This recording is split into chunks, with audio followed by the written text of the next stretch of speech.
کہ پورے مدنی دور کو غور سے سنیے اور یہ جتنے ازمز کے آج ہمارے اوپر سوالات آتے ہیں، جو لبرلزم آج اعتراض کرتا ہے، جو سیکولرزم کرتا ہے، اور یہ جتنے بھی ازمز ہیں، یہ جتنے اشکالات اور ڈاؤٹس کریٹ کر چکے ہیں۔ بسم اللہ الرحمن الرحیم۔ عرب کے ریگستان میں ایک شخص تنہا کھڑا ہوتا ہے، بے یار و مددگار، اور دعوت حق کی صدائیں بلند کرتا ہے، اور ریگستان کا ذرہ ذرہ اس کے سامنے پہاڑ بن کر کھڑا ہو جاتا ہے۔ پچھلے ایپیسوڈ میں الحمدللہ ہم مکی دور کو مکمل کر چکے، اور آپ نے اس پورے مکی دور میں دیکھا اور سنا بھی کہ کیسے ریگستان کا ذرہ ذرہ آپ صلی اللہ علیہ وسلم کے اور جماعت کے سامنے آ کر کھڑا ہوا۔ اب آج سے الحمدللہ انشاءاللہ ہم آج مدنی دور کا آغاز کرنے جا رہے ہیں۔ تو آپ یہ دیکھیے کہ ایک چھوٹی سی جماعت نے اس مدنی دور میں بھی کہ ہر ایک ذرہ کیسے سامنے پہاڑ بن کے آیا اور کیسے ان تمام رکاوٹوں کو عبور کرتے ہوئے وہ آگے چلے۔ لیکن یہاں ایک بہت اہم بات ہے کہ جو سیرت کا کینوس ہے اس کو سمجھنے کے لیے کہ مکی دور کے 13 سال میں کتنے مظالم ہوئے، اور پھر جب آپ مدنی دور میں آئے ہیں تو اب کینوس بدل رہا ہے۔ اب ایک اسلامی ریاست کی بنیاد پڑ چکی ہے، حالانکہ یہ ریاست نوزائیدہ ہے اور اس کے پاس لوگ بھی بڑے گنے چنے ہیں۔ یہاں ڈاکٹر حمید اللہ صاحب کا ایک حوالہ جوڑنے سے یہ بات بالکل کھل کے سامنے آ جائے گی۔ وہ فرماتے ہیں کہ جب آپ مدینہ ہجرت کر کے آئے تو آپ صلی اللہ علیہ وآلہ وسلم نے فرمایا کہ میرے لیے مردم شماری کرو، مفہوم یہ ہے۔ تو جب گنا گئی تعداد تو 1500 صحابہ رضوان اللہ علیہم اجمعین کی تعداد سامنے آتی ہے۔ ڈاکٹر حمید اللہ کا یہ حوالہ ہے۔ تو اب آپ دیکھیں کہ آگے چل کے جب ہم مدنی دور پڑھیں گے تو سامنے سب سے بڑا سیریس تھریٹ قریش مکہ کا بھی ہے، پھر مدینہ کے یہود جن کے معاشی اور معاشرتی پنجے گڑے ہوئے ہیں ان سے مقابلہ بھی ہوگا، منافقین سے مقابلہ بھی ہوگا۔ تو اب آپ دیکھیں کہ اب کینوس ایک دم پھر بدلتا ہے اور مصیبتیں کم نہیں ہوتی بلکہ اسی پہاڑوں سے بھی بڑی پہاڑ بن کے مصیبت سامنے کھڑے ہونے والی ہیں۔ تو اس لیے میں یہ عرض کرنا چاہوں گا کہ پورے مدنی دور کو غور سے سنیے اور یہ جتنے ازمز کے آج ہمارے اوپر سوالات آتے ہیں، جو لبرلزم آج اعتراض کرتا ہے، جو سیکولرزم کرتا ہے، اور یہ جتنے بھی ازمز ہیں، یہ جتنے اشکالات اور ڈاؤٹس کریٹ کر چکے ہیں، اور یہ مجھ سے بالخصوص طلبہ جو کوئی درجہ خامسہ کا یا جو عالم بن رہا ہے وہ مجھے اس لیکچرز کے بعد اکثر مجھ سے یہ پوچھتے رہے کہ آپ نے کیسے تیاری کی۔ بالخصوص آج سے چند سال پہلے جامعۃ الرشید میں مجھے کوئی 20 منٹس کے لیے گفتگو کرنے کا موقع دیا گیا، اور اس کے بعد جب میں باہر نکلا تو 1.5 گھنٹے مجھے یہ طلبہ روک کے کھڑے ہو گئے کہ یہ تیاری کیسے ہوئی۔ تو میں آپ سب کو یہ بتاتا ہوں کہ صرف یہ 10 لیکچرز میں تقریباً ہم دور مدنی جو ہے اس کو مکمل کر جائیں گے۔ صرف ان کو سن لیجئے تو آپ کو آج کے سارے بڑے سے بڑے سوالات کے جوابات مل جائیں گے۔ تو اب ہم چلتے ہیں اپنے آج کے ٹاپک کی طرف کہ آج کے ہم ٹاپک میں 2-3 ذیلی موضوعات کو کور کریں گے۔ آپ صلی اللہ علیہ وآلہ وسلم کی مدینہ آمد اور مسجد نبوی کا قیام، اور ایک مسجد کا معاشرے میں کیا مقام اور کردار ہونا چاہیے تھا اور وہ کیوں نہیں ہوا، اور جب ہوا نہیں تو پھر اس کے بعد آج ہمیں ریزلٹس کیا مل رہے ہیں۔ پھر اس کے بعد مدینہ کا تعارف، مدینہ میں جو آپ کے دشمنان اسلام آگے قبائل اور جو مذاہب تھے انہوں نے آگے چل کے کیا کیا تھریٹ پیش کرنے ہیں۔ تو جب ہم یہ پورے کینوس کو شروع میں سمجھ لیں گے پھر اس کے بعد یہ 10 سالہ دور سے جو حکمتیں در حکمتیں اور ایک عظیم ترین آفاقی انقلاب ہے اس کو سمجھنے میں ہمیں آسانی ہوگی۔ تو میں سب سے پہلے چلتا ہوں آپ صلی اللہ علیہ وآلہ وسلم کی مدینہ آمد، کیونکہ جو لاسٹ لیکچر تھا اس کو میں نے یہاں چھوڑا تھا کہ حضرت علی رضی اللہ تعالیٰ عنہ 500 کلومیٹر کا سفر طے کرتے ہوئے آپ صلی اللہ علیہ وسلم کے مکہ سے آپ کے پیچھے آتے آتے تو قباء میں آ کر ٹھہرے ہیں۔ تو وہاں ہم نے اختتام کیا تھا اپنے لیکچر کا۔ اس کے بعد جب علی رضی اللہ تعالیٰ عنہ آئے ہیں تو پھر آپ صلی اللہ علیہ وآلہ وسلم مدینہ کی طرف آپ نے اپنا سفر شروع کیا ہے۔ حضرت ابو بکر صدیق رضی اللہ تعالیٰ عنہ یہاں آپ کی اونٹنی کے ردیف بن کر آپ کے آگے چل رہے ہیں۔ آپ نے بنو النجار کے سرداران کو یہ پہلے ہی اطلاع کر دی تھی، اس لیے جب آپ وہاں پہنچے تو وہ سب ہتھیار لگا کر اور آپ کے ساتھ شامل ہو گئے ہیں اور آپ کو لے کر آگے چلے ہیں۔ پھر آپ بنو سالم بن عوف میں جب پہنچے ہیں آپ صلی اللہ علیہ وآلہ وسلم تو اس وقت جمعے کا وقت ہو گیا، آپ نے وہاں جمعے کی نماز ادا کی ہے اور اس کے بعد آپ آگے مدینہ شریف تشریف لے آئے ہیں۔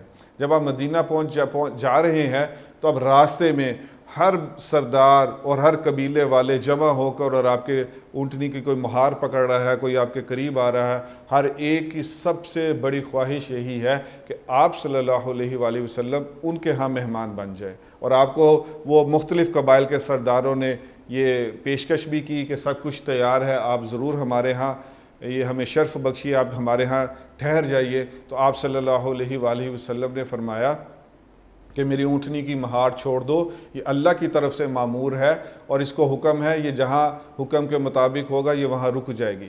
تو اسی طرح وہ اونٹنی چلتے چلتے چلتے جب ابو ایوب انصاری رضی اللہ تعالیٰ عنہ کے محلے میں اور ان کے گھر کے قریب جب پہنچی ہے تو وہ وہاں باہر آ کر بیٹھ گئی ہے۔ وہ بیٹھ کر دوبارہ اوپر اٹھی ہے اور پھر تھوڑا سفر آگے طے کیا ہے، اور سفر آگے طے کرنے کے بعد وہ ایسے واپس مڑی ہے اور پھر وہیں آ گئی جہاں سے وہ بیٹھ کے اٹھی تھی۔ جب یہاں آ گئی تو ابو ایوب انصاری رضی اللہ تعالیٰ عنہ کے گھر کے تقریباً یہ سامنے بنتی ہے، انہوں نے آ کر آپ کا پالان پکڑ لیا اور اپنے گھر کے اندر لے گئے۔ اور آپ صلی اللہ علیہ وآلہ وسلم نے فرمایا کہ انسان وہی ہوتا ہے جہاں اس کا سامان یا پالان ہوتا ہے، مفہوم یہ ہے۔ تو آپ صلی اللہ علیہ وآلہ وسلم کے میزبان ابو ایوب انصاری رضی اللہ تعالیٰ عنہ بن گئے، اور حضرت صامت رضی اللہ تعالیٰ عنہ آپ کی اونٹنی مبارک کو لے گئے اور انہوں نے اس کی خدمت کرنی شروع کر دی۔ آپ صلی اللہ علیہ وآلہ وسلم تقریباً 7 ماہ تک حضرت ابو ایوب انصاری رضی اللہ تعالیٰ عنہ کے گھر میں رہے ہیں۔ یہاں ایک سب سے اہم بات سیرت نگاروں نے پیش کی ہے، وہ بہت اہم ترین بات ہے ہمارے معاشرے کے بننے اور بگڑنے کے لیے۔ سیرت نگاروں نے کہا کہ آپ راستے میں چلتے آئے اور کسی کی بھی مہمان نوازی قبول نہیں کی، اس کی وجہ یہ تھی کہ جو مدنی معاشرہ تھا وہ قبائلی تقسیم پر مبنی تھا، اور اگر آپ کسی ایک قبیلے کو بھی یہ شرف بخش دیتے تو آگے چل کر وہ اس کو اپنے امتیاز اور اس کے لیے فخر کے لیے اس کو استعمال کر سکتا تھا، اور شاید یہ تقسیم کچھ اور رخ اختیار کر جاتی۔ تو دیکھیں معاشرے کی تقسیم آپ کو پچھلے 3-4 لیکچر سے بار بار سامنے آ رہی ہے کہ جب تک معاشرہ تقسیم رہتا ہے وہ معاشرہ اکٹھا ہو کے کبھی کسی سے لڑ نہیں سکتا۔ تو یہ ایک بہت اہم پوائنٹ تھا۔ اور یہاں میرے سب سے فیورٹ جو رائٹر ہے عادل صلاحی صاحب، انہوں نے ایک ایسا پوائنٹ ریز کیا ہے کہ جو میں جھوم اٹھا، اور اس کا وجدان شاید کبھی ختم ہی نہیں ہوگا، اور میں وہ چاہتا ہوں کہ آپ بھی وہ ضرور سنیے۔ اس کی وجہ یہ ہے کہ آج اس سے الٹ کر کے جب ہمارے مذہبی طبقہ اس کے برعکس مخالف سمت پہ کھڑا ہے تو آج ہمیں اس لیے نتائج بڑے خوفناک مل رہے ہیں۔ ڈاکٹر عادل صلاحی صاحب نے کیا لکھا؟ ان کی کتاب ہے محمد مین اینڈ پروفٹ، انگلش کی کتاب ہے، اس میں انہوں نے لکھا کہ ساری زندگی حضرت ابو ایوب انصاری رضی اللہ تعالیٰ عنہ نے میزبان ہوتے ہوئے کبھی شرف کو، کبھی اس امتیاز کو یوز ہی نہیں کیا، نہ کبھی بولا۔ اور اب اسی بات کو لے کر اپنے معاشرے کو دیکھ لیجئے، یہاں سب سے پہلے لکھا جاتا ہے جانشین فلاں، یہاں سب سے پہلے لکھا جاتا ہے خلیفہ فلاں، یہاں سب سے پہلے لکھا جاتا ہے وکیل فلاں۔ تو بھائی کبھی سیرت کو، کبھی تاریخ کو پڑھ کے تو دیکھے کہ کیا حضرت ابو ایوب انصاری رضی اللہ تعالیٰ عنہ کی اولاد اگر صرف یہ لکھنا شروع کر دیتی کہ اس کے مہمان نبوت کے گھرانے سے، تو سوچیں کہ کیا کچھ ملتا۔ لیکن اسلام یہ سارے امتیازات کو مٹانے آیا ہے۔ آپ نے جو خدمت کرنی ہے، جو کچھ آپ نے شرف حاصل کیا ہے، جو آپ نے ڈسٹنکشن حاصل کی ہے، جو آپ نے دین کی محنت میں کوئی بہت بڑا کارنامہ حاصل کیا، تو بھائی یہ اللہ کے ہاں جا کے لینا ہے۔ تو یہ ایسے اسباق ہیں، یہ بھولا ہوا سبق ہے سیرت میں سے کہ جو مجھے ڈاکٹر صلاحی صاحب کی کتاب کے علاوہ کہیں نہیں ملا، اور میں تو اس کے اوپر جھوم اٹھا اور بہت وجدان آیا کہ واہ کیا سیرت کے پوائنٹس ہیں کہ جو سیرت نگاروں نے موتی چن چن کے میرے آپ تک پہنچائے ہیں، لیکن ہمیں آج تک کبھی کوئی سنانے والا نہیں ملا۔ تو اسی طرح اب میں سب سے پہلے آپ کے سامنے شہر مدینہ کا مکمل تعارف رکھنا چاہتا ہوں۔ جب ہم پورے شہر مدینہ کی ڈیموگرافک سے اور باقی چیزوں سے، اس کے معاشرے سے، اس کے کلچر سے جب ہم شروع میں ہی اس کو سمجھ لیں گے تو پھر ہمیں یہ حکمتیں سمجھنا آسان ہو جائیں گی کہ کیسے حضور پاک صلی اللہ علیہ وسلم نے اتنے بڑے بڑے مسائلوں کے پہاڑ تھے ان کو صرف آسانی سے کیسے حل کر لیا۔ تو شہر مدینہ کا تعارف یہ ہے کہ جو مکہ ہے وہ وہاں ایک مذہب تھا، مشرکین مکہ، جبکہ یہاں کم از کم 2-3 مذاہب تھے، مشرکین مدینہ بھی تھے اور یہود، آگے چل کے آپ سن لیں گے کہ کیسے انہوں نے پنجے گاڑے ہوئے تھے۔ تو یہاں تھوڑا اور کینوس بدل رہا ہے۔ یہ ساری چیزیں آپ خود اپنے ذہن میں رکھ کے تو پورا مدنی دور سنتے رہیے گا۔ جو یہود تھے وہ یہاں حضرت عیسیٰ کی وہ پیدائش کے تقریباً 100 سال بعد ہی وہ مائیگریٹ ہو کے یہاں آگے تھے، اور وہ تب سے یہاں آباد تھے۔ جو مدینہ کے ارد گرد آبادیاں تھیں اور مدینہ کا جو سسٹم تھا، جو ڈیموگرافکس تھی، وہ بہت اہم ہے آگے پورے مدنی دور کو سمجھنے کے لیے، کہ مدینہ کے اندر بھی جو قبائل آباد تھے اور مدینہ کے آؤٹسکرٹس پہ بھی جو قبائل، یعنی اس کے مضافات میں جو قبائل آباد تھے، اور اس کے بعد 200-250 کلومیٹر دور کے فاصلے پہ جو یہودی قبائل آباد تھے، تو ان کی عبادت کاری کیسے ہوتی تھی کہ ان کے پاس بہت بہت بڑے رقبے ہوتے تھے۔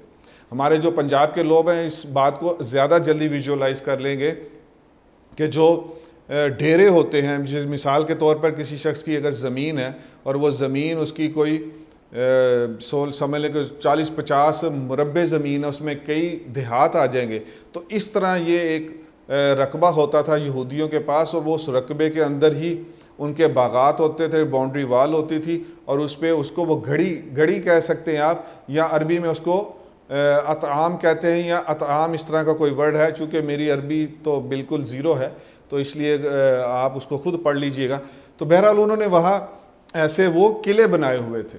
تو یہ جو 59 یا 60 کے قریب آبادیاں تھیں، یہ بستیاں تھیں، یہ بیسیکلی ایک سمجھ لیں کہ چھوٹی چھوٹی راجدھانیاں تھیں، یہ چھوٹی چھوٹی سلطنتیں تھیں۔ تو مدینہ میں اور اس کے باہر میں یہ تقریباً کوئی 60+ یہ قلعے اور اطعام تھے جو یہودیوں کے تھے صرف، اور یہ قلعے ایسے تھے کہ یہ ایک پوری کی پوری ریاست ہوتی تھی، باؤنڈری وال ہے اور اس کے اندر فوج بھی اندر ہے، ساری فوج اندر ہے، سارا اناج اندر ہے، اور سارے ہتھیار اندر ہے، عبادت گاہ سیناگوگ یہودیوں کے اندر تھے، سکول اندر تھے، لائبریری اس کے اندر تھی۔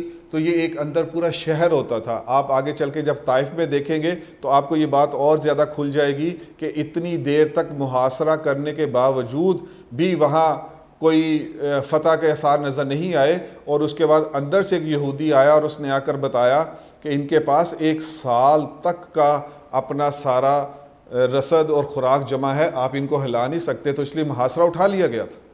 تو یہ یہاں سے سمجھے کہ اتنے مضبوط قسم کے یہ فوجی چھاؤنیاں بھی تھیں، سب کچھ تھا۔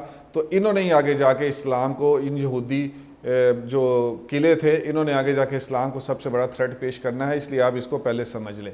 مدینہ میں ایک بت تھا، وہ اس کا نام منات تھا۔ تو مدینہ والوں کے لیے جو سب سے بڑا بت تھا وہ منات تھا، اور یہ قدید پہاڑی جو سلسلہ تھا اس کے قریب مدینہ کے آؤٹسکرٹس پہ اس کا بہت بڑا بت تھا۔ اور اگر مدینہ میں کسی نے بت کی عبادت کرنی ہے، کوئی بت بناتا ہے، تو وہ اس کا سمجھ لیں کہ ایک فرنچائز لے لیتا تھا، یعنی اپنے گھر میں بت بنا لیا یا خرید کے لے آیا، اور اس کو منات کی ہی ایک کاربن کاپی سمجھ کے وہ اس کی عبادت شروع کر دیتا تھا، یا وہ اپنی مرضی سے اپنے گھر میں اپنے پتھر سے یا لکڑی سے بھی کوئی بت بناتا تھا تو وہ اس کو منات نام ہی اس کا رکھتا تھا، اور سمجھتا تھا کہ یہ اس منات کی ایک چھوٹی سی شکل ہے۔ جبکہ ادھر آپ دیکھ لیں مکہ میں 360 بت پڑے ہوئے تھے۔ تو یہ مدینہ کا کچھ حالات تھے شہر مدینہ کے۔ مکہ والے تجارت پیشہ تھے، آپ میرے لیکچر میں سن چکے ہیں کہ سال میں 2 بڑے بڑے قافلے بھیجے جائیں اور اس سے وہ لاکھوں روپیہ جمع کر لیتے تھے، اور اس کے بعد پورا سال وہ عیاشی کرتے تھے اور اپنی پوری زندگی گزار لیتے تھے۔ مدینہ ایسا نہیں تھا، مدینہ تجارت پیشہ نہیں تھا، بلکہ مدینہ زراعت پیشہ تھا، یہ ایگریکلچر بیس ایک سوسائٹی تھی۔ تو اس لیے مدینہ میں جو ایگریکلچر ہوتی تھی زیادہ تر، اس میں اس کے یہودی پنجے کی وجہ سے محنت انصار کرتے تھے، لیکن اس کا فائدہ سارے کا سارا یہود اٹھاتے تھے۔ اس کی وجہ کیا تھی کہ جیسے آج پوری دنیا کی معیشت میں انہوں نے پنجے گاڑے ہوئے ہیں سود کی وجہ سے اور اپنی ٹیکنالوجی کی وجہ سے، سیم یہی چیز اگر آپ مدینہ کے معاشرے کو ان ڈیپتھ پڑھیں گے تو آپ کو یہی چیز نظر آئے گی کہ یہود مدینہ نے بھی اس وقت پہلے تو ٹریڈ اینڈ بزنس اپنے ہاتھ میں رکھا ہوا تھا، اور اس کے لیے وہ بڑے عجیب ہتھ کنڈے اپناتے تھے، وہ آگے آ جائے گا۔ تو ان ہتھ کنڈوں کی وجہ سے انہوں نے ایک دولت کا پائل اپ کر لیا، دولت کا ایک پہاڑ جمع کر لیا، اور اس کے بعد پھر کبھی فصل خراب ہو گئی، کچھ ہو گیا، تو ان سارے مدینہ کو وہ سود پہ قرضہ دیتے تھے، پھر اس کے بعد وہ سود در سود کے نظام میں پھنسا لیتے تھے۔ تو آج بھی اگر آپ مدینہ کے حالات کے اور اس کے معیشت کو پڑھیں تو آپ کو 1000 گنا کو ریلیشن نظر آئے گا، ساری چیزیں وہ کامن نظر آئیں گی جو آج بھی یہود نے پوری دنیا کے 8 ارب پہ مسلط کی ہوئی ہے۔ تو اگر آج بھی ان کے پنجے سے چھوٹنا ہے تو آپ کو پہلے مدینے کی اس ساری چیزوں میں ان ڈیپتھ جا کے انالیسس کرنا پڑے گا، اور پھر سیرت نے کس طرح اس کو دنیا سے مٹا دیا اس وقت، یہ بھی اسٹڈی کریں گے تو پھر آپ اس کا حل نکال سکتے ہیں۔ انڈسٹری ساری یہود کے پاس تھی۔ انڈسٹری میں کیا چیز تھی اس وقت؟ جیولری مارکیٹ، یہ ساری یہود کے قبضے میں تھی، اور ٹیکسٹائل مارکیٹ یہ بھی یہود کے قبضے میں تھی۔ یعنی پروڈکشن تو زراعت میں انصار کرتے تھے، اوس اور خزرج والے کرتے تھے، مدینے کے لوگ کرتے تھے، لیکن چونکہ یہ ان سے ویلیو ایڈیشن والی چیزیں بنا لیتے ہیں، جیسے آج کپاس میں ٹاپ پہ پاکستان ہے، لیکن پاکستان کا کوئی برانڈ ایسا نہیں ہے کہ جو عالمی مارکیٹ میں جا کے وہ ہزاروں ڈالر میں بکے، جبکہ یہ اپنا ایک کوچ کا ہینڈ بیگ جو بیچتے ہیں تو وہ پاکستانی تک وہ 50-60 ہزار کا ایک ہینڈ بیگ ہے خواتین کا، جبکہ اس کا جو را مٹیریل ہے وہ خود نہیں بناتے۔ تو یہی چیز اب آپ سمجھ جائیں کہ اس وقت بھی یہود اسی کو پیش کر چکے تھے اور اسی کے اوپر پنجے گاڑ چکے تھے، تو اس لیے ٹیکسٹائل مارکیٹ بھی ان کے پاس تھی، پرفیومری مارکیٹ ان کے پاس تھی جب آپ صلی اللہ علیہ وسلم مدینے میں آئے ہیں، آج بھی انہی کے پاس ہے۔ کاٹیج انڈسٹری یعنی گھروں میں چھوٹے چھوٹے کام خواتین کر کے اپنے گھر کا کچن چلانے میں ہیلپ کرتی تھی، یہ اس وقت بھی رائج تھا۔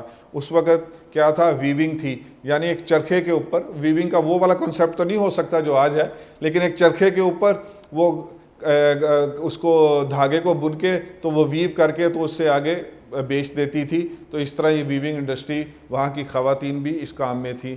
پھر وہاں کاٹیج انڈسٹری میں سلائی کڑھائی تھی، وہ آج بھی چل رہی ہے۔ وہ آپ دیکھ لیں کہ عورت ہمیشہ سلائی کڑھائی سے اپنے گھر میں وہ ایک پول ان کرتی ہے اور اپنے پیسے کچھ نہ کچھ کما کے ڈالتی ہے۔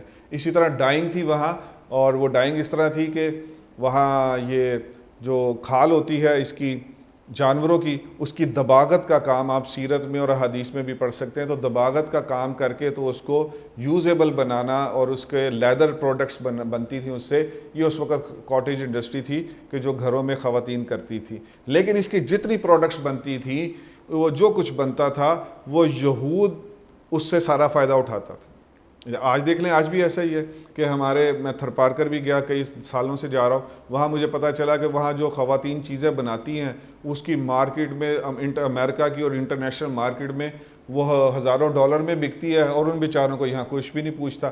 تو اسی طرح یہ تب سے آج تک ان کے ہتھ کنڈے آج تک چلتے آ رہے ہیں، اور ہم ان کو کبھی بھی ختم نہیں کر سکے، یا بلکہ ان کو تھریٹ بھی نہیں کر سکے۔ کیوں؟ کیونکہ ہم سیرت سے کوئی روشنی نہیں لے رہے۔ اور اس وقت جو مدینے میں کرنسی تھی وہ گولڈ تھی، اور دوسری کرنسی کھجور تھی۔ جی ہاں، آپ کو سن کے ذرا حیرانگی تو ہوگی، لیکن اس وقت دوسری کرنسی کھجور تھی کہ کھجور کا لین دین بھی ہو جاتا تھا۔ اس کی وجہ یہ تھی کہ مدینے میں کھجور بڑی ٹاپ لیول کی پیدا ہوتی تھی اور بڑی کثرت میں پیدا ہوتی تھی۔ تو مدینہ میں اور جو ان کی معیشت کو جو سٹرونگ کرتی تھی چیزیں، اس میں انار بھی تھا، اس میں کیلا بھی تھا، اس میں انگور بھی تھا۔ تو یہ اور بھی بہت سی کثرت سے پیدا ہونے والی چیزیں تھیں۔ انگور سے یہ شراب کشید کر کے تو شراب بیچتے تھے۔ تو اسی طرح یہ مدینے کی اندر یہ سارا اس کا تعارف ہے کہ جس کو سمجھ کے پھر آپ آج کے دور میں بھی یہود کا مقابلہ کر سکتے ہیں۔ اب ہم چلتے ہیں کہ جب آپ صلی اللہ علیہ وآلہ وسلم آئے ہیں حضرت ابو ایوب انصاری رضی اللہ تعالیٰ عنہ کے گھر میں، تو جو سب سے پہلا کام کیا ہے وہ مسجد کی تعمیر ہے۔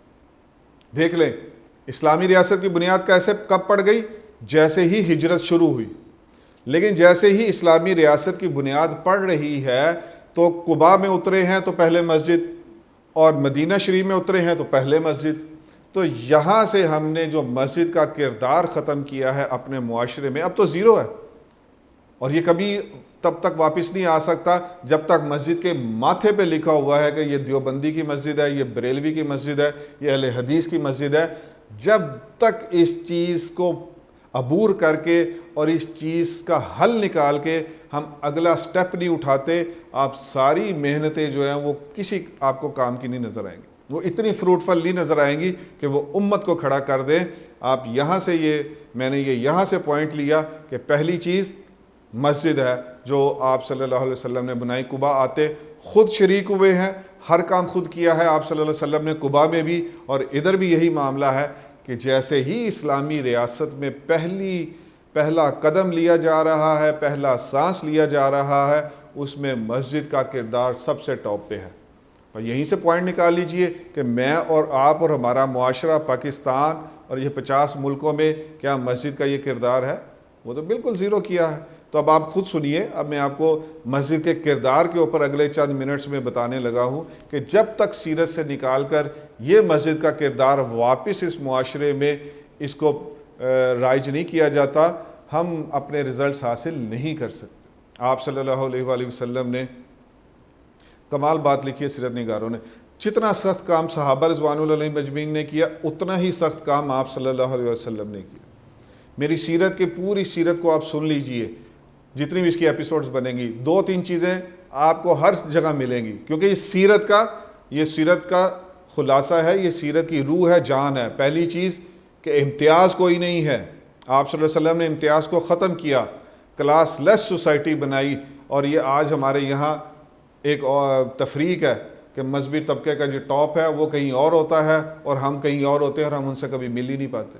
تو آپ نے کوئی امتیاز نہیں رکھا، پہلی بات۔ دوسری کائی یہ تھی کہ 1 یونٹ ہو کے کوئی لڑائی جھگڑا نہیں ہے کسی قسم کا۔ یہ 2 اہم باتیں آپ کو بار بار میرے لیکچرز میں ملیں گی، کیونکہ سیرت کے یہ پوائنٹس میں سے آ رہی ہیں۔ تو آپ نے وہ خود اتنا ہی سخت کام کیا، خود اتنے ہی پتھر اٹھائے جس طرح کے صحابہ رضوان اللہ علیہم اجمعین نے اٹھائے۔ پھر اگلی بات، جب یہ بنی ہے مسجد نبوی، تو یہ سب سے اہم ترین پوائنٹ ہے اس لیکچر کا، سب سے اہم ترین پوائنٹ پہ ہم پہنچ گئے ہیں کہ آپ صلی اللہ علیہ وسلم نے مسجد نبوی جب بنانے کا حکم دیا اور بن رہی ہے، تو اس کے ساتھ پھر آپ نے 2 حجرات بھی بنائے ہیں، جس میں حضرت سودا رضی اللہ تعالیٰ عنہ نے اور حضرت عائشہ رضی اللہ تعالیٰ عنہ نے آ کے ٹھہرنا تھا، وہ دونوں حجرات بنے ہیں۔ لیکن پھر ایک اور سیرت کی اہم ترین اور کمال ترین چیز، جو مٹیریل اس مسجد کو بنانے میں لگا ہے وہی مٹیریل آپ نے اپنے ذاتی گھروں کو بنانے میں لگا ہے، کوئی امتیاز نہیں۔ آپ اس پوائنٹ پہ آپ رک جائیے، آپ اس پوائنٹ کو اٹھا لیجئے اور پاکستان کے تمام مدارس میں چلے جائیں۔ مدارس میں جو پیسہ آ رہا ہے، وہ جو طلبہ پڑھنے آتے ہیں، اگر وہ نہ ہو تو کسی مدرسے کو چوانی نہ ملے۔ لیکن آپ دیکھ لیں کہ امتیاز کتنا ہے، ان کے رہائش کا سسٹم دیکھ لیں، اور آپ کیا کہتے ہیں محتمم کی اور دوسری چیزوں کو دیکھ لیں، تو یہ امتیاز جب تک ختم نہیں ہوگا دنیا آپ کو نہیں مانے گی، دنیا آپ سے نہیں مانے گی۔ وہ اس سیرت کو پڑھتی ہے، اس سیرت کو دیکھتی ہے، وہ کو ریلیٹ نہیں ہو رہا، آپ جو مرضی اس کو سنائیں، وہ چپ کر کے اپنی راہ لیتی ہے، لیکن متاثر نہیں ہوتی، لیکن وہ ٹرانسفارم نہیں ہوگی، وہ اپنے آپ کو بدلے گی نہیں، کیونکہ سیرت میں آپ دیکھ لیں کہ وہی مٹیریل یوز ہوا ہے کہ جو ادھر لگا ہے، اور مٹیریل کیسا ہے، چند ہاتھ اس کی لمبائی، چند گز لمبائی ہے۔ اور آپ صلی اللہ علیہ وسلم، یہ بہت سے سیرت نگاروں نے لکھا کہ جو حجرات تھے اس میں اگر ہاتھ ایسا کریں تو دیوار کو ٹچ ہو جاتا تھا۔ تو میں 6-6.5 فٹ کے قریب اگر اتنا صرف آپ کے حجرے کی اونچائی ہے اور صرف اتنی اس کی وڈتھ اور لمبائی ہے، تو اس طرح کی زندگی جب ہماری مذہبی لیڈرشپ گزارنا شروع کرے گی تو آپ دیکھیے گا کہ بغیر کسی بیان کے لاکھوں لوگ کہیں گے کہ ہاں یہ سیرت پہ کھڑے۔ اور ایک اور سب سے اہم ترین پوائنٹ، امت کے ڈوبنے کا سب سے بڑا وجہ نااہل لوگوں کا محنتوں میں اوپر آنا ہے۔ دینی جماعتوں میں جو جس چیز کا اہل ہے اس کو لائیں۔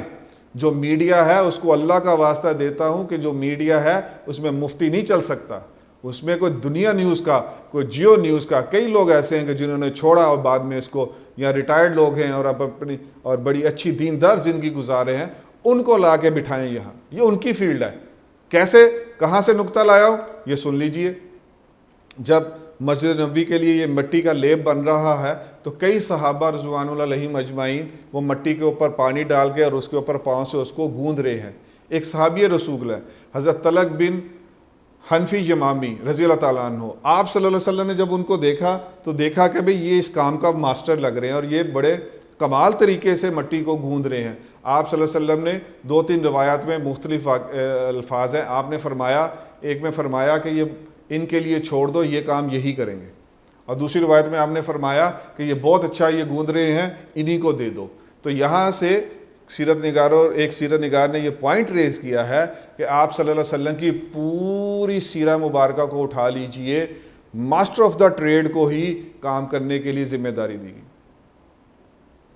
اور سب سے بڑی بات، آج میڈیا میں نام نظر ہی نہیں آئیں گے آپ کو دینی جماعتوں والے. وجہ اور مفتی صاحب جڑے نے وہ دے ہیڈ بنے نے، ہو جانے اس کی بلا کہ کیا چیزیں ہیں یہ.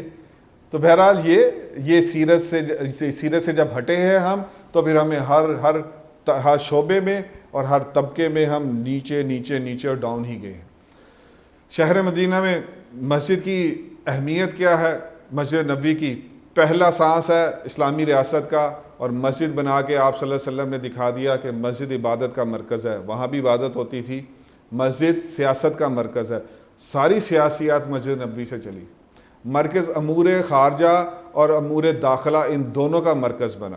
آپ دیکھ لیجئے، اٹھا کے دیکھ لیجئے، اس کے اوپر تو بڑے لمبے لمبے لیکچرز بنتے ہیں. ان کے اوپر کوئی اللہ کرے کوئی آئے آگے چل کے اور اس میں سے جو سیرت کے جو موتی لکھ کے چلے گئے ہیں ان کو صرف یکجا کر کے تو کوئی انٹیلیجنشیا بنا کے کہ اب امت کو واپس لاؤ. اللہ کرے کوئی ایسا آئے. تعلیمی مرکز بنی ہے اصحاب صفہ، پہلی اسلام کی یونیورسٹی، اس کا آگے ذکر آ رہا ہے. سماجی مرکز بنی ہے، ساری سماجی کام جو ہے وہ اسی مسجد نبوی سے ہوئے. تربیتی مرکز بنی ہے کہ اصحاب صفہ کو اگر کوئی چیز سکھائی گئی، کوئی زہد سکھایا گیا، صحابہ کو جو کچھ سکھایا گیا وہ اسی مسجد نبوی سے سکھایا گیا.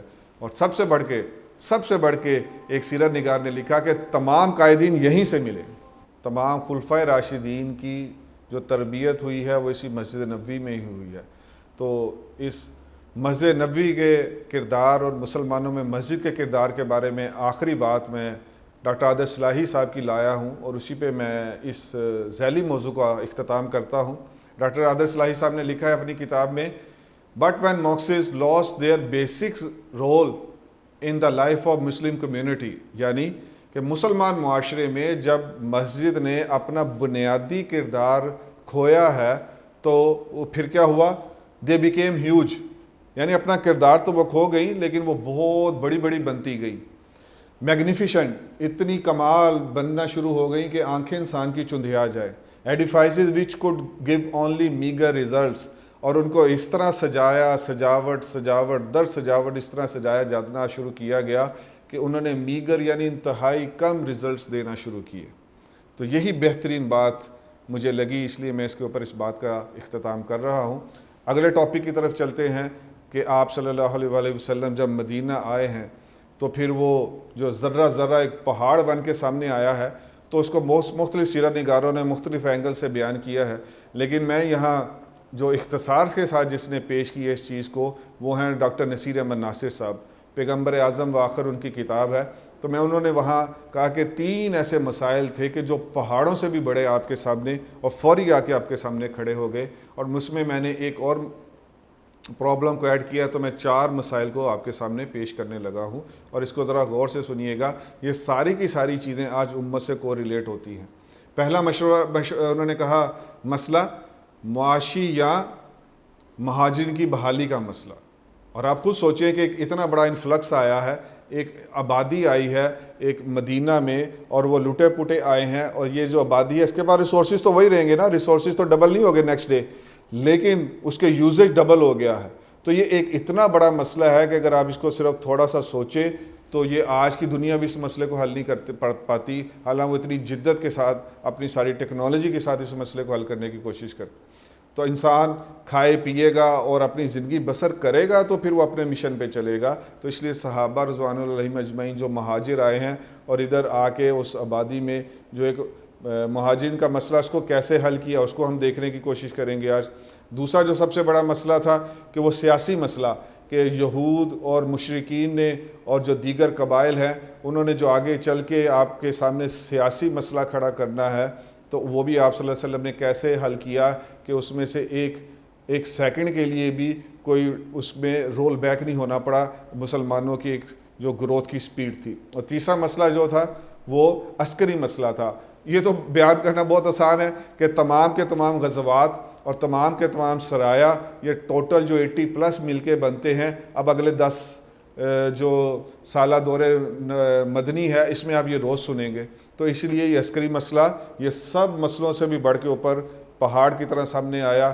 اور چوتھا مسئلہ تھا مسلمانوں کی ثقافتی اور تعلیم و تربیت کا مسئلہ.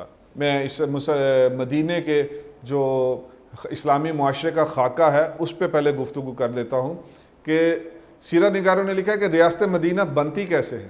آج پاکستان میں تو یہ بہت شور ہے نا پچھلے 4 سال سے, تو آپ سن لیجئے پہلی دفعہ ریاست مدینہ بننے کے لیے اس کی جو روح, اس کا جو نیوکلیس ہے وہ اتحاد ہے, وہ ون یونٹ ہونا ہے, وہ اندرونی استحکام ہے. اور اندرونی استحکام کبھی نہیں آ سکتا جب معاشرے, ایک اسلامی معاشرے میں خود ہی لڑائیاں چل رہی ہوں, خود ہی حیاتی مماتی کے قصے چل رہے ہوں, اور اس کے اوپر ایک بہت بڑا آپ کو ایک یوٹیوب کے اوپر بھی آپ کو سیرت کے حوالے سے آپ کو چیزیں نہیں ملیں گی, لیکن آپ کو ان مباحث میں کہ رفع یدین کے اور غیر رفع یدین کے اور حیات و ممات کے مسئلوں کے اوپر آپ کو ایسے بھرمار ملے گی, ہزاروں لاکھوں ویوز ملیں گے, لیکن آپ کو یہ چیز نہیں ملے گی کہ اسلامی معاشرہ کیسے خاکہ بنتا ہے جب تک کہ وہ اندرونی طور پہ مستحکم نہیں ہوتا. تو یہ آپ صلی اللہ علیہ وسلم کے نے ون یونٹ قائم کیا. آپ نے نمبر 1 پہ یونٹی, نمبر 1 پہ یونٹی, کہ آپ جب ون یونٹ ہو کے آپ پورے دین اسلام کے لیے محنت کریں گے, نہ دیوبندی بریلوی اہل حدیث ہو کے کریں گے بلکہ ون یونٹ ہو کے کریں گے, تو پھر آپ ہر ایک کے ساتھ جا کے ٹکرا سکتے ہیں. مہاجر مختلف قبائل تھے, ان کو بھی ون یونٹ قائم کیا آپ صلی اللہ علیہ وسلم نے. اور انصار کا تو یہ حال تھا کہ وہ تو آپس میں لڑ رہے تھے. آپ صلی اللہ علیہ وسلم کے آنے سے چند سال پہلے ان کی سالہ سال سے جنگیں چل رہی تھی. تو یہ اس طرح کے لوگوں کو کیسے ون یونٹ بنایا گیا, اس کو بھی تو کسی کو پڑھنا چاہیے اور امت کے سامنے لانا چاہیے. وہ مرچنٹ تھے جو مہاجرین تھے, صحابہ رضوان اللہ علیہم اجمعین فارمرز تھے. اور اس کے اوپر پھر عادل صلاحی صاحب نے بڑی کمال بات لکھی.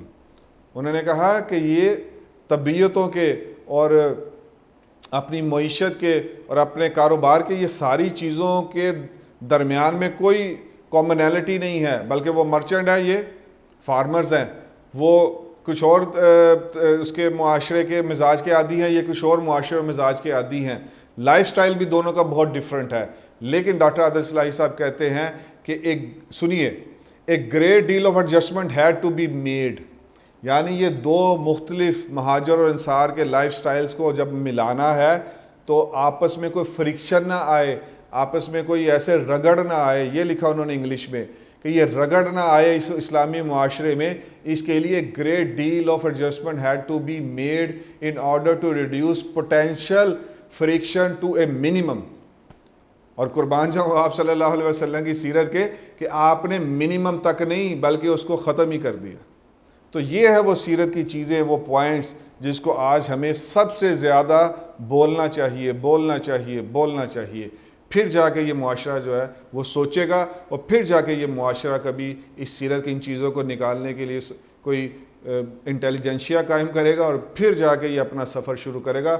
سوچ لیں کہ کتنا لمبا سفر ہے ابھی بھی ہمارے لیے. تو وہ اسپیشل ارینجمنٹس جو آپ صلی اللہ علیہ وسلم نے بنائے وہ کیا تھے؟ آپ نے سب سے پہلے اربن ڈیولپمنٹ کی. وہاں آپ صلی اللہ علیہ وسلم نے, یہ سیرت کی کتب میں موجود ہے کہ آپ صلی اللہ علیہ وسلم نے فرمایا کہ جو دو گلی ہے اس کے درمیان میں فاصلہ کتنا ہونا چاہیے. یہاں ڈاکٹر حمید اللہ صاحب کی ایک بات کو میں کوٹ کرتا ہوں. انہوں نے کہا کہ میں وہ چونکہ فرانس میں رہتے تھے, مجھے پیرس میں ایک دفعہ ایک بہت بڑا غالباً فرینچی اربن ڈیولپمنٹ کا کنگ تھا, وہ مجھے ملا. تو مجھے جب پتہ چلا اس تقریب میں, وہ شاید غالباً ٹی پارٹی تھی یا کیا تھا, تو کہتے مجھے ملا وہاں وہ, تو میں نے پتہ چلا کہ وہ نو مسلم ہے. تو میں نے اس سے جا کے پوچھا بھائی تمہیں کیا ہوا, تم نے کیوں اسلام قبول کیا؟ تو اس نے کہا کہ وہ جو لٹے پٹے آئے تھے مہاجر, اور اس کے بعد ایک مدینے کو ایسے بنایا گیا, اور اس کے درمیان میں جو اربن ڈیولپمنٹ کی چیزیں ہیں, میں نے جب ان اربن ڈیولپمنٹ کی ساری چیزوں کو پڑھا تو پھر میں حیران ہو گیا کہ یہ ایک وقت کا نبی ہی کر سکتا ہے کہ اتنے کمال طریقے سے کہ کوئی فرکشن بھی نہیں آئی, اور وہ اس معاشرے میں کوئی ایک سیکنڈ کے لیے بھی کوئی ایسی چیز نظر نہیں آتی. تو یہ اتنا کمال جو ہے وہ ایک نبی کو ہی حاصل ہو سکتا ہے, اس لیے میں نے اسلام قبول کر لیا. اسی کبھی پڑھے ہی نہیں کہ اربن ڈیولپمنٹ بھی سیرت کے مدنی دور سے مل سکتی ہے ہمیں. خصوصی انتظامات کیا کیے گئے, وہ کائنات میں اس کی کوئی مثال نہیں ملتی. یہ جو فرکشن تھا اور یہ جو ایک ریسورسز اتنے ہی ہیں اور آبادی ڈبل ہو گئی ہے, ان 2-3 بڑے بڑے مسائل کو حل کیا مواخات سے, بھائی چارے سے. تو تو مواخات یہ اسپیشل ایڈجسٹمنٹ ہے، اس کے اوپر بھی میں آپ کو چند باتیں عرض کرتا ہوں اور پھر آگے چلتا ہوں کہ یہ اسلامی معاشرے میں جب تک اس کی بنیاد اور اس کا نیوکلیس بھائی چارہ نہیں ہوگا، وہ اسلامی معاشرہ وہ پتہ نہیں کیا ہے، کیا بنے گا، بلکہ کیا بنتا ہے آپ اپنے پاکستانی معاشرے کو دیکھ لیں، آپ کو پتہ چل جائے گا۔ آبادی تیزی سے بڑھی، لیکن آپ صلی اللہ علیہ وسلم نے مواخات کرائی اور بھائی چارہ کرایا، اور اس کے بعد وہ تمام مسائل حل ہو گئے، معاشی بھی، سماجی بھی، معاشرتی بھی۔ اور سیرت نگار نے یہاں بہت کمال بات کہی ہے، انہوں نے کہا کہ یہ ایک خالی نعرہ نہیں بنا، یہ ایک ریالٹی بنی۔ ڈاکٹر نصیر احمد ناصر صاحب کی کتاب کا یہ حوالہ جات ہے، میں وہ ایز اٹ از آپ کے سامنے پڑھتا ہوں، وجدان میں آ جائیں گے آپ۔ یہ ایک ریالٹی بنی، اس کی مثال پوری نوع انسانی میں کوئی پیش ہی نہیں کر سکتا، یہ لکھا انہوں نے۔ اور پھر آگے انہوں نے کیا لکھا، کوئی گروہی مسئلہ اس کے بعد نہیں کھڑا ہوا۔ اچھا، اب یہ جتنے مہاجر ہیں یہ بھی گروہ در گروہ، یعنی قبائل در قبائل تقسیم میں اور دشمنی میں زندگی گزار کے آئے ہیں، اور جو انصار ہیں یہ بھی گروہ در گروہ اور قبائل در قبائل تقسیم شدہ تھے۔ یہ کوئی ایسے نہیں تھا کہ وہ ایسے تھے، یہ ایسے صرف سیرت نے کیے ہیں، یہ کلیم نے کیے ہیں، کلام نے کیے ہیں۔ تو بہرحال وہ لکھتے ہیں کہ یہ کوئی گروہی مسئلہ اس کے بعد نہیں کھڑا ہوا۔ صرف ایک مثال آگے ملے گی آپ کو جا کے، وہ ایک غزوے میں، وہ ہم وہیں جا کے اس کو بھی پڑھ لیں گے۔ اور یہاں ہمارے معاشرے میں یہ بہت بڑی بات بنا کے پیش کیا جاتا ہے کہ بین المسالک اور آل پارٹیز، یعنی کانفرنس ہوتی ہے یا اکٹھے ہو جاتے ہیں سٹیج پہ، او بھائی یہ اس چیز کی ڈپکشن ہے کہ یہ سیرت سے ہٹے ہوئے لوگ ہیں۔ کیا کبھی آپ کو سیرت میں نظر آئے گا کہ آؤ جی مہاجر اور انصار، بین المہاجر اور انصار کوئی سٹنگ نظر آتی ہے؟ کوئی ایک نشست دکھا دیں مجھے کہ بین الصحابہ کی کچھ بین القبائل جو ہے وہ دوبارہ بیٹھے ہوں؟ نہیں، 1 یونٹ۔ جب تک 1 یونٹ پہ نہیں آئیں گے، اس بات کو بولیں گے نہیں، یہ ہمارے ذہن میں جو دوری پڑ چکی ہے اور ہمیں سمجھ ہی نہیں آ رہا، موف ہو چکے ہیں، وہ تب تک یہ مسائل حل نہیں ہوں گے۔ تو کوئی بین المسالک چیز آپ، کوئی بین الگروہ، کوئی بین القبائل آپ پوری سیرت سے نکال کے نہیں دکھا سکتے جی کہ وہ پہلے علیحدہ علیحدہ ہوتے تھے، تو کبھی قادیانی یا کوئی خلاف آیا تو پھر بیٹھ کے اکٹھے ہو گئے اور ان کے خلاف کو کام کر لیا اور بعد میں پھر علیحدہ ہو گئے۔ ایسی کوئی چیز آپ سیرت سے نہیں دکھا سکتے۔ انصار نے ایسی قربانی دی ہے، سیرت کی کتابوں میں لکھا ہے کہ مہاجرین کو یہ کہنا پڑ گیا کہ آپ صلی اللہ علیہ وسلم سے انہوں نے کہا، یا رسول اللہ صلی اللہ علیہ وسلم، جب یہ ہمارے انصار بھائی جب ان کے پاس کم ہوتا ہے تو یہ سب سے بڑے راحت رساں ہوتے ہیں، کمفرٹ لیول اتنا دیتے ہیں ہمیں کہ کم، جب ان کے پاس ریسورسز کم ہوتے ہیں تو سب سے بڑے راحت رساں ہیں، اور جب ان کے پاس فراوانی ہوتی ہے تو پھر ان سے بڑا سخی کوئی نہیں۔ گواہی دینے والے بھی صحابہ رضوان اجمعین ہے، اور انصار نے کیا مثال پیش کر دی مواخات کی۔ آج اس کو کوشش کریں، دعائیں مانگے اللہ سے کہ اللہ یہ ہمارے درمیان جاری کر دے پھر ایسا بھائی چارہ۔ اور آتے ہیں ہم اب اپنے اس اگلے ٹاپک کی طرف کہ سیرت النبی صلی اللہ علیہ وسلم میں ہمیں پہلی یونیورسٹی جو ملتی ہے تعلیم و تربیت کے لیے، اس کے تمام کیا اس کے ان اینڈ آؤٹس ہیں، اس کے کیا حکمتیں ہیں اور اس سے ہمیں کیا سیکھنا چاہیے۔ اب میں آج کے ٹاپک کا خلاصہ عرض کیے دیتا ہوں۔ امام غزالی رحمہ اللہ نے فرمایا ہے کہ بھائی چارے کا مقصد جاہلی عصبیتیں ختم ہو جائیں، حمیت و غیرت جو کچھ ہو وہ صرف اسلام کے لیے ہو، اور نسل، رنگ اور وطن کے امتیازات مٹ جائیں۔ یہ آپ صلی اللہ علیہ وسلم نے جو مواخات اور بھائی چارہ قائم کیا، اس کو صرف 2-3 لائنوں میں امام غزالی رحمہ اللہ نے ہمارے سامنے پیش کر دیا ہے کہ اب جاؤ اور ڈھونڈو، اور اگر یہ چیزیں نہیں ہیں تو پھر اس کو اپنی امت میں پیدا کرنے کے لیے آج سے ہی کوشش شروع کرو۔ دوسری بات ایک اور سیرت نگار نے لکھی ہے کہ آپ صلی اللہ علیہ وآلہ وسلم نے محض کھوکھلے الفاظ کا جامعہ نہیں پہنایا جیسا آج ہمیں ہر جگہ نظر آتا ہے، بلکہ ایسا نافذ العمل عہد جو خون اور مال سے مربوط تھا کہ تمہارا خون، میرے لیے بھی اس کی حفاظت اتنی ہے جتنی میں اپنے خون کی کرتا ہوں، اور میرا مال، وہ یہ آدھا مال لے لو، ایک بیوی ہے اس کو طلاق دیتا ہوں، یہ ساری چیزیں آپ مواخات میں سنتے آئے ہیں۔ کیا یہ ہمارے معاشرے میں نافذ العمل ہو سکتا ہے آج؟ یہ خالی خولی اسلامی مبارکباد نہیں تھی جیسے کہ آج ہمیں یہ چیزیں دیکھنے کو ملتی ہیں۔ کہ اوپر اوپر سے بس وہ نظر آ جاتی ہے ایک ہم آہنگی اور ایک اجتماعیت. اصل میں اجتماعیت نام کی تو کوئی چیز ہی نہیں. اور اس لیے اس معاشرے نے نادر اور تابناک کارناموں کی ایک لائن لگا دی. تو یہ جو اس مدنی معاشرے نے جو ایک تابناک ایک ہماری تاریخ چھوڑی ہے، اس کی ساری وجہ دو مختلف سیرت نگاروں کے اقوال سے میں آپ کے سامنے لایا ہوں. بھائی چارہ اور ایک دوسرے کے مال اور خون کو ایسے حفاظت کرنا جیسے میں اپنی کرتا ہوں. آپ سے میں سوال پوچھ لیتا ہوں اس کو ختم کرنے سے پہلے کہ کیا آج دیوبندی کے لیے بریلوی اور اہل حدیث کا ایسے مال اور خون حیثیت رکھتا ہے؟ اور کیا ان دونوں کے لیے باقی دو کی حیثیت رکھتا ہے؟ اور کیا تیسرے کے لیے ان دو کی حیثیت رکھتا ہے؟ یہ چیزیں آپ کو معاشرے میں نظر آ ہی نہیں سکتی جب تک کہ ہم دوبارہ بیٹھ کے سوچے نہ کہ ویئر تھنگز وینٹ رانگ. اور خلاصے میں آخری بات وہ بھی کہ سیرت سے ہم نے لینا کیا ہے. پہلا کام جو مسجد نبوی نے کیا تھا وہ باہمی میل جول اور اجتماعیت کا ذریعہ بنی تھی. آج تو اب میں نے پہلے بھی شروع میں کہا اس لیکچر کے، آج تو ماتھے پہ لکھا ہوتا ہے یہ والے آ جائیں باقی ادھر نہ آئیں. تو یہ سیرت نگار نے کو 6-7 پوائنٹس سم اپ کیے ہیں. میں بس انہی کو دہرا کر اور آج کا لیکچر ختم کر دوں گا انشاءاللہ کہ مسجد جب تک مسلمانوں کے ملکوں میں وہ اجتماعیت کا اور باہمی میل جول کا ذریعہ نہیں بنتی، آپ کچھ حاصل نہیں کر سکتے رزلٹ. پہلا کام مواخات نے کیا کیا کہ وراثت تک میں حصہ دے دیا. اور جو جماعت، ایک اور سیرت نگار نے لکھا کہ جو جماعت کسی ایک مقصد کے لیے کوشاں ہو وہ اس کی بنیاد مواخات پہ رکھنا ناگزیر ہے. یعنی کہ آپ ہر میں سے ہر کوئی چاہتا ہے کہ اسلام پوری دنیا میں حکمرانی کرے. تو ایک سیرت نگار کہہ رہے ہیں اگر آپ کی یہ خواہش ہے، یہ سوچ ہے، تو بھی سب سے پہلے آپ کو مواخات کے اوپر کام کرنا، ورکنگ کرنی ہوگی. کتنے کمال نکات ہیں کہ جو میں مختلف کتابوں سے نکال کے آپ کے لیے لاتا ہوں. نتیجہ کیا نکلا مواخات کا اور 1 یونٹ ہونے کا؟ اللہ ان سے اس دنیا میں راضی ہو گیا، زمینی اقتدار ان کو حاصل ہو گیا. لہٰذا ہر دور میں مسلمانوں کی اولین کوشش مواخات کو قائم کرنا ہونا چاہیے. تو جائیے، آج کا یہ ایپیسوڈ اور یہ لیکچر ختم ہوتا ہے، اور جائیے اور اس کے بعد پھر اپنی زندگی کے آخری سانس تک یہ سوچئے کہ مواخات کیسے ہمارے مسلم معاشرے میں پیدا ہو سکتی ہے. اللہ پاک جو کہا سنا اس پر عمل کرنے کی توفیق عطا فرمائے. سیرت کی ان حکمتوں کو، سیرت کے سمندر سے ان موتیوں کو لا کر اور اس 22 کروڑ عوام کے ساتھ نے پیش کرنے کے لیے اللہ پاک ہم سب کو قبول کر لے. سبحان اللہ و بحمدہ، سبحانک اللہم و بحمدک، اشہد ان لا الہ الا انت استغفرک و اتوب الیک. آمین.